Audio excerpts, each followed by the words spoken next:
اما عزیزانو نن موضوع دا نبی علیہ الصلوۃ والسلام د پیدائش او آیا میلاد شریف شتو کنا تاریخ پدې کې مختلف ده چې نبی علیہ السلام بعضی لیکي چې په دویم تاریخ د ربیع الاول پیدا شوه بعضی لیکي چې په اتم ربیع الاول پیدا شوه او کم چې زمون او استاسو په معاشره کې مشهوره ده چې نبی علیہ الصلوۃ والسلام په 12 تاریخ پیدا شوه دی اللہ فرمائی چھے اے زما پیغمبرہ تما نہیں لے گلے مگر رحمت میں لے گلے دا ٹھول عالم دا پارا نبی علیہ الصلوۃ والسلام دی دنیا تا دا ٹھول عالم دا پارا راغلے دے او نبی علیہ الصلوۃ والسلام لار خودن کے راغلے دے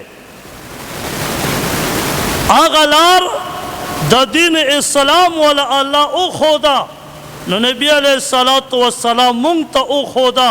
چې په دې لار زئی تاسو به کامیاب شئ نبی علیہ الصلوۃ والسلام د عبدالله زوی دی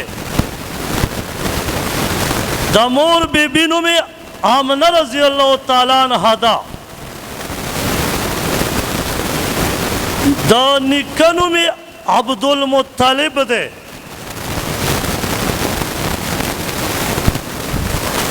او عبداللہ رضی اللہ تعالیٰ عنہ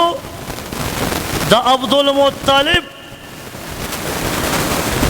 دا آخری لسم بچے دے او دا عبداللہ رضی اللہ تعالیٰ عنہ پبارکیم علماء دو قسم ڈلی دی بعض علماء فرمائی لکا ابن حشام سیرت النبی صلی اللہ علیہ وسلم پا دو جلد کی لکلے آغا ورسر رضی اللہ تعالیٰ عنہ لکی او بعض علماء فرمائی چھ بس دا نبی علیہ السلام دا پلار پا بارک چھپوالے بہتر دے نبی علیہ السلام چې کله د مور په خېټه شو نو عبدالله رضی الله تعالی عنہ چې پلار مبارک دی دغه عبدالله شپږ میاشتې د پیدائش د نبی علیہ الصلوۃ والسلام نه مخکې وفات شوی و دا په مدینه کې وفات شوی و چې هغه ټایم کې د مدینې یو نوم یثرب و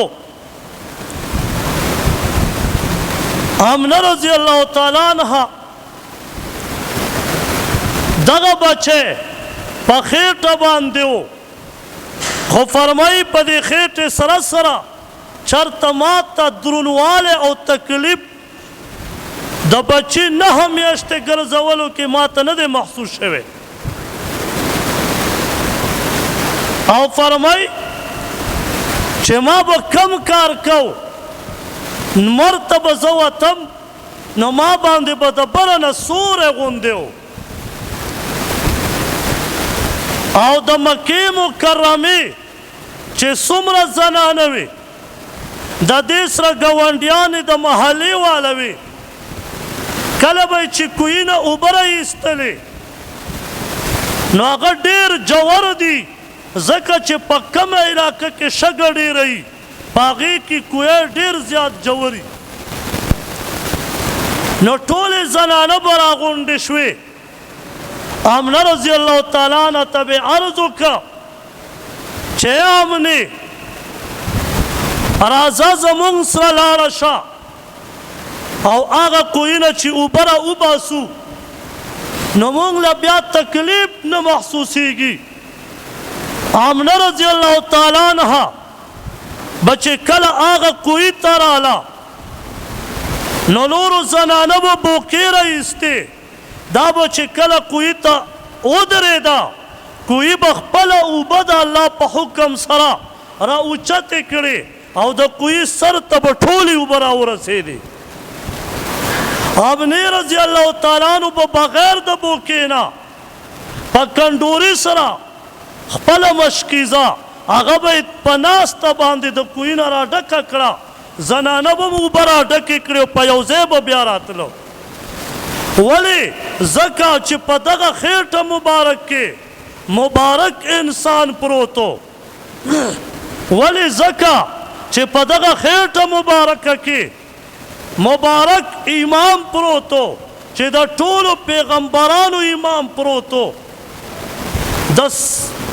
جنتونو سردار پروت و او رحمت للعالمین پروت و.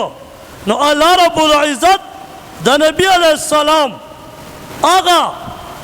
تکلیف د بچ کولو نه د مور هغه په دنیا کې هم د مور خیال ورته ساتلی دی. او بیا فرمای آمنه رضی الله تعالی عنها چې کله زما د بچي د پیدایش ټیم شو د پیر ورځ وه او سحر ټیم دی، وی نبی علیہ السلام پیدا کیږي. فرمایي چې کمې زنانه ته د پیدایش په وخت کې کم تکلیف وي وی دغه تکلیف ما ته نه و، زما بچی چې پیدا شو زه په دومره تکلیف باندې نه یم پوی، مثلا لکه میږی چې وجود باندې ټک ولګوي دومره تکلیف هم ما ته نه دی محسوس شوی. او فرمایي چې څنګه نبی علیہ السلام پیدا شو فوراً ته پیدایش په وخت کې نبی علیہ السلام په سجده باندې الله ته پریوت او نبی علیہ السلام نیکه عبدالمطلب هغه د حرم شریف کې په حرم شریف کې دننه ولاړ دی. یو زنانه را منډې والې اوله مبارکي ورکوي چې عبدالمطلب ستا د بچي د عبدالله زوی پیدا شو، د امنې رضی الله تعالی عنه زوی پیدا شو او ستا لمسی پیدا شو. خوشحالي ولا په حرم شریف کې میلاویږي. نبی علیہ السلام د پلار مینه په پیدایش کې اونه لیدا، شپږو کال عمر ته ورسېده، د شپږو کالو په عمر کې خپل مور ته وای چې مورې ما خپل بابا جان ته بوزه. کله چې نبی علیہ السلام روان د پلار قبر ته ودرېد او د شپږو کالو په عمر کې نبی علیہ السلام خپل پلار قبر ته متوجه شو او ته فرمایي بابا جانا زه خو خلق په مکه ښار کې ګورم خپل پلاران خپلو بچو سره لوبې کوي، پلاران خپل بچي په اوږو باندې سوروي. بابا جانا نن که ته ژوندی وې نن به زم ستا په اوږو باندې سور شوی وې. آمنه رضی الله تعالی عنها هم جاړي، نبی علیہ السلام هم جاړي، لیکن د پلار مینې په نصیب کې نشته. نبی علیہ السلام را روانیږي په نیمه لار کې په غرونو کې په دشت او بیابان کې نبی علیہ السلام او مور مبارکه را روانه ده. هلته مور را پریوته او ته فرمایي بچیا داسې معلومیږي چې زم د نه روان یم. نبی علیه الصلاة والسلام د مور په سینه ور پرېوت او اوازونه کوي ای مورې نه مې د پلار مینه ولیده مورې چې اوس ستا په مینه باندې پوه شم و مورې تم زمانه روانه یې په هغه دشت او بیابان کې د نبي علیه السلام مور هم د دې دنیا نه ځي هم د مور په سینه پروت دی او د هغه ځای کم نږدې کورونه دي هغې راځي او نبي علیه السلام وړوکی ماشوم هغې راوچتی خبر ځي مکې ته چې امنه رضی الله تعالی عنها هم وفات شوې ده بیا د هغې کور او دفن هغه هم په مغه غره کې کېږي. نبي علیه السلام یوازې میدان ته راوځي په ټوله دنیا کفر دی چې کم د نبي علیه الصلاة والسلام د ملا مضبوطیا هغه دوه ستنې وي هغه دواړه تېتلي دي یو مور هم تېتلې پلار یې دې هم تېتلی دی لیکن نبی علیه السلام ټولې دنیا ته دا دین قرآن او خپل احادیث مبارک ورسول. دا دین ډېر په تکلیف سره راغلی دی. نبی علیه الصلاة والسلام ذمواري عبدالمطلب نیکه واخیسته په 8 کالو کې نبی علیه الصلاة والسلام نه عبدالمطلب هم روان شو. نبی علیه السلام 8 کالو کې پاتې شو. درېیمه ذمواري چې اخلي ابو طالب چې دا د نبی علیه السلام تره دی او د علي رضی الله تعالی عنه پلار دی هغه ذمواري اخلي. ابو طالب ته یو ځل د مکې والا خلق راغون شو او ورته وایي چې ابو طالبه ته ډېر غټ سړی ستا پلار غټ سړی و د قریشو په خاندان کې ته د دې ټولو مشر یې مونږ تا ته یو سوال او منت ته راغلي یو چې دا وراره دې پوه کا. نبی علیه الصلاة والسلام په دغه ټیم کې نبوت ورته میلاو شوی دی 40 کال عمر ته رسېدلی پې ور اورېدلی دی. نبی علیه الصلاة والسلام ترته ابو طالب ته دا کافر وی څه به مونږ د ده ومنو که جینۍ کومه خوښه وي مونږ به وله ښایسته جینۍ ورکو په مکه کې به وګورو که مال او دولت یې خوښ مال او دولت به م ورکو که دا یې نه یې خوښ نو خیر دی څه خبرې به دا زمونږ مني څه به د ده مونږ ومنو. ابو طالب ناست دی کافران لاړه نبی علیه السلام راغی نبی علیه الصلاة والسلام ته وایي ای وراره نن خو د مکې هغه مشران کافران راغلي وو یعنې سرداران هغې خو ډېرې ښې خبرې وکړې څه خبرې ته د هغې ومنه او څه به هغې ستا ومني بچیا ډېره د انصاف خبره ده بچیا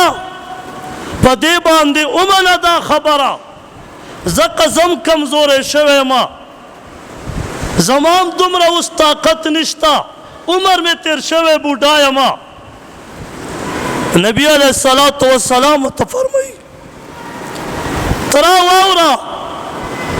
که دا سپوږمۍ راته په یو لاس کې کېدي دا لمر راته په بل لاس کې کېدي زه به د الله توحید نه نه وړم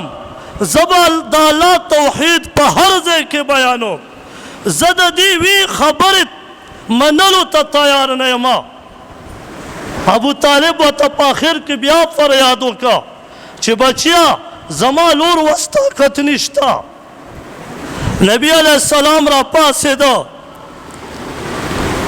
او ورته فرمایي تره زما یوه سهاره وه چې په تا زه ډاډه ومه بس چې تم زما نه لاس اخلې زه دغه دی اوس روان شوم ډېر سخت کار دی د ټول قوم سره جګړه کول او بیا د الله توحید بیانول نبی علیه السلام روان شو بیا هم تره ترهی او وراره ورارهی ابو طالب به ته وایي بچیه را واپس شه زما د په الله قسم وي کلم کله د دعوت کار کوه که تا ته څوک مخې ته راغی اول به وله زه مخې له راځم حالانکه ابو طالب کافر د دنیا نه تللی لیکن په خپل وراره یې غیرت وکړه مسلمانه ما او تا د دین په باره کې په خپل بچي غیرت نه کوو په خپلې لور غیرت نه کوو که زما بچی ډم وي نو فخر پې کوم که زما بچی عالم جوړیږي نو بیا راسره دا سوچي چې زما دې بچي ته به څوک لور ورکړي او که نه زما بچی به سبا څه خوري زما بچي ته به څه میلاویږي بیا په دې او سوچ کې یو نو تا خو ویل چې زه به په دین اسلام غیرت کومه که هر رنګ لوږه راځي زه به برداشت کوم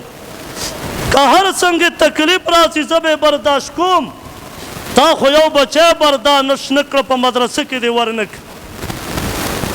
ما و تا به په کومه سترګه نبي علیه الصلاة والسلام ته ودرېږو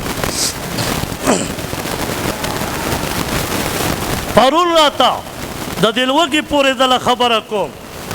پرون راته یو کس ویډیو ښوده ویډیو په هغه ویډیو کې یو غریب سړی زما او ستا پښتون ورور هغه د عمر رضی الله تعالی عنه تاریخ یې را ژوندی که هغه د بوډۍ چې په کور کې په کټوۍ کې کاڼي اچولي وو او خپل بچي دوکه کول هغه تاریخ یې بله ورځ دلته زما او ستا پښتون ورور ژوندي که هغه پښتون بوډا سړی دی شپېتو او یا کالو دی هغه بوډا په کور کې په کټوۍ کې ګیا اچولې وه او هغه یې خوټ کوله ورنه تپوس کوي چې بابا تا خو په دې کې ګیا اچولې ده ورته وایي دغه بچي مې دي دا واړه واړه دوه درې بچي وو ورته وایي دغه بچي مې دي د 12 کالو نه پکې یو مشر زیات نه و ورته وایي دغه مې بچي دي دا مې په دې دوکه کړي دي چې بچیا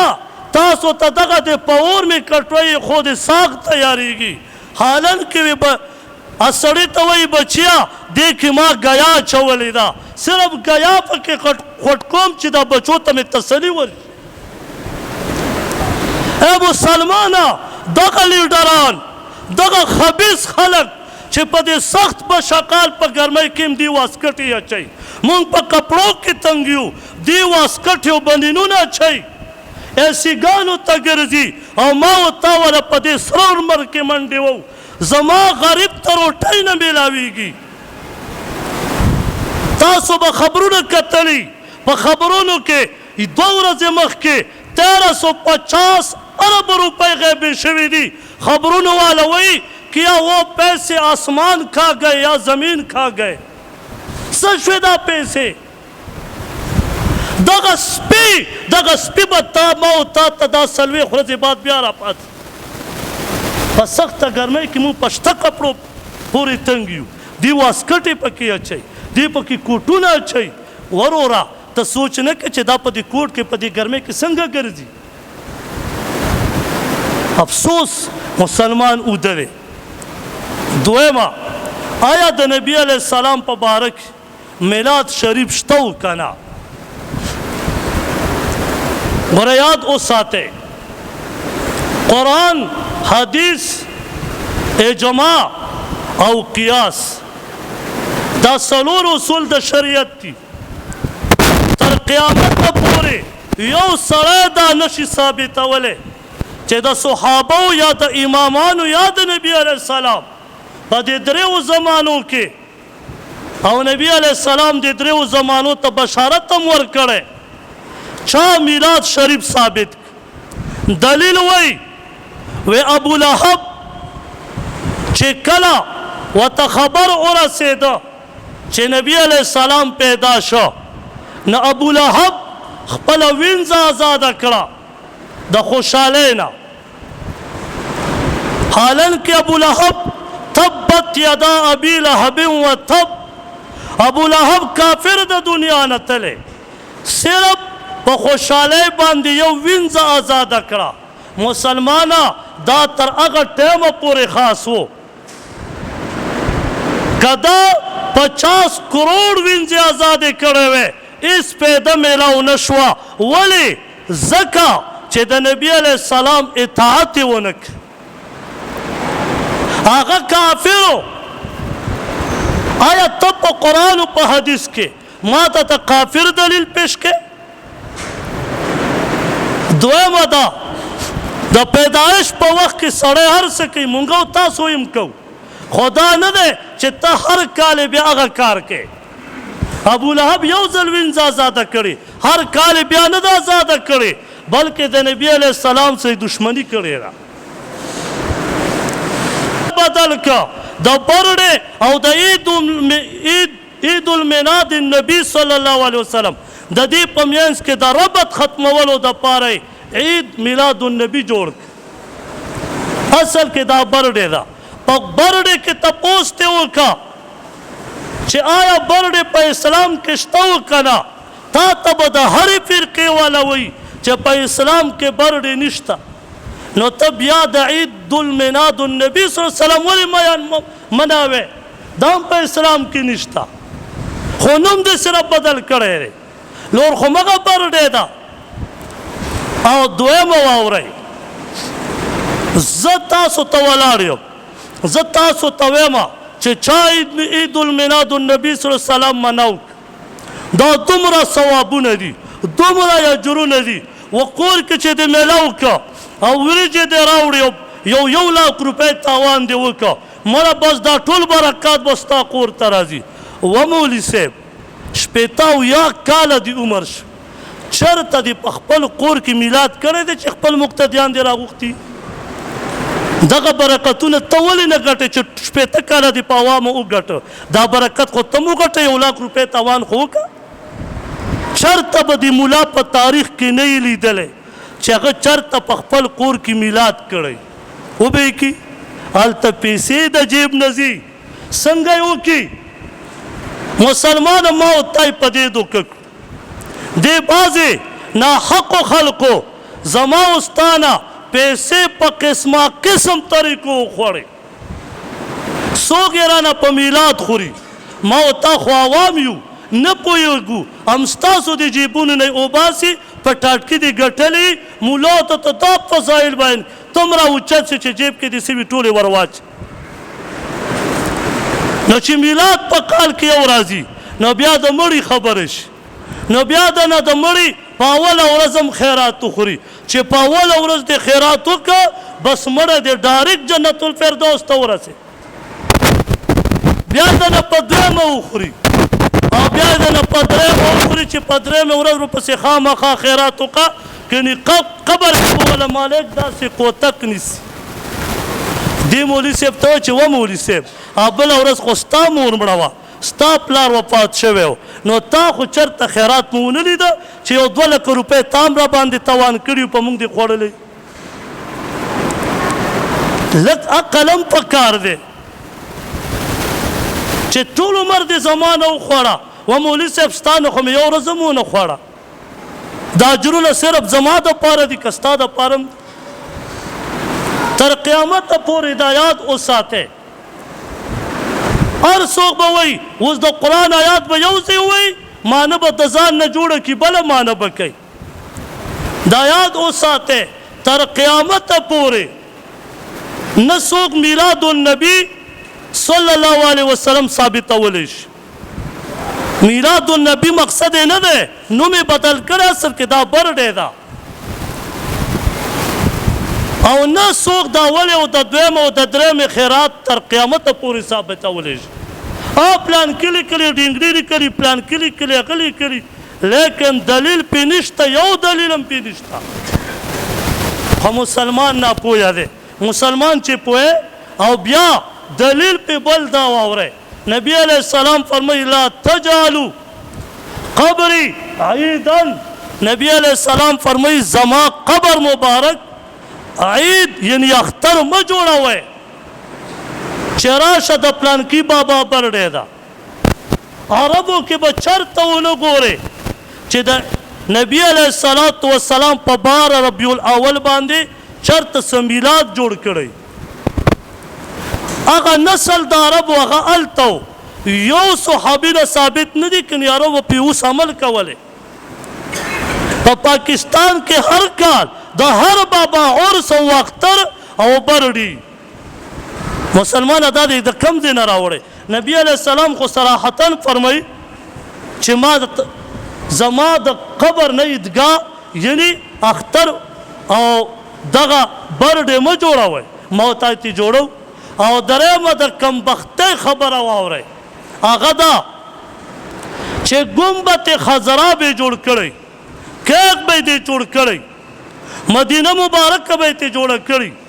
کعبه شریفه به یې جوړه کړې. و هغه کیک به د میلاد په ورځ باندې پیچاړه راکاږي. نو و مسلمانه، نو تا خو ویل چې د نبی علیه السلام په شان کې زه ګستاخي کفر ګڼم. نو تا چې په دې ګمبت خضرا باندې دا چې کوم دی دا چاړه راښکوده، دا انسانیت دی؟ که کافر یې جوړ کړي نو دغه خلاف خو احتجاج کوي، او که ته ګمبت خضرا هغه کیک کټ کړي تا خلاف هېڅ خبره نشته. څوک به ګاډي جوړ کړي، ګاډی به هم جوړ کړي، د پاسه به ګمبت خضرا هم جوړه کړي، او دا بله پرېږدی په دې سټیډ باندې کمې نخرې نه کېږي. تاسو نه دي کتلي په عید میلاد النبي کې؟ تېر کال خو هر چا کتلې، ښځې نه وې په سټیډ چې ګډېدلې. دا میلاد دی. او دا نعتخوانان ته ګورې نه، دا نعتونه وایي، دا خو چې په سټیډ باندې کم ډانسونه کوي. د دغه خلکو خپل مشران وګوره، دوی باقاعده په دغسې نعتونو باندې چې دا کم پکې دي دا ګډېږي او لاسونه پکې اسمان ته اوچت که بیا ځمکې ته راقطا که، په دې باندې د دې خپل خلک رد کوي. خو افسوس دا دی چې کله یو شی په مسلمان کې ورننوت دا رایستل ډېر ګران کار. ته ورته دا ټول عمر ووایه چې هلکه یو دلیل داسې صحیح راوړه، دا به وایي پلانکي ویلي ډینګري ویلي. پلانکی او ډینګری خو دلیل نه دی. دلیل د شریعت څلور دي، د دې څلورو نه یو پیش که که نه خدای راستی قدر قیامته پورې پیش کړي نشته. خو خلک یې کوي، ځکه وایي نو پته به ته ولګي د قیامت په ورځ چې آیا دا و که نه و. یو مینه محبت دی، مینه محبت به زما او ستا کالو سر د نبی علیه السلام سره وي. دا نه چې صرف 12 ربیع اول باندې به وي او لوره به نه وي.